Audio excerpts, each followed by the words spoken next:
नाज़रीन, अवामी न्यूज़ में ख़बरनि जो सिलसिलो जारी है। इन वक़्तु असीं तव्हांखे ख़बरूं खां ख़बर ॾींदा हलूं त अवामी न्यूज़ पारां 1 डिसंबर ते हिकु सिंध हिकु सक़ाफ़त जे ॾियारे जे मल्हाइण जे ऐलान खां पोइ ऑल प्राइवेट स्कूल जे उस्तादनि पारां अवामी न्यूज़ जे ॾिनल सॾ जी भरपूर आजियां कई है। उन्हनि जो चवणु आहे त अवामी न्यूज़ जे चेयरमैन अब्दुल रज़ाक राजपूत जा थोराइता आहियूं जंहिं सिंध जी सक़ाफ़त खे उजागर कयो आहे। सक़ाफ़ती ॾियारो मल्हाइण जे हवाले सां डिसंबर जो जेको पहिरियों वीक आहे उहो मल्हायो वेंदो आहे।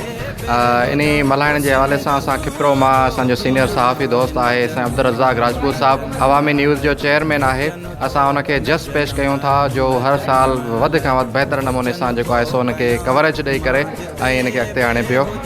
तमामु सुठी ॻाल्हि आहे दोस्तनि जी। दोस्त इहे प्रोग्राम मल्हाईंदासीं। प्राइवेट स्कूल त तमामु सुठे नमूने सां इहो प्रोग्राम हर साल मल्हाईंदा आहियूं ऐं इंशाअल्लाह पंहिंजी सक़ाफ़त खे उजागर कंदासीं। सबसे पहले मैं एज हेड मास्टर रोशनदार स्कूल तो मैं शुक्रगुजार हूँ अवामी न्यूज़ अब्दुल रज़ाक साहब का। थोड़ा तो वो यहाँ पे आए हैं और हमारा बहुत अच्छा एक प्रोग्राम हुआ है।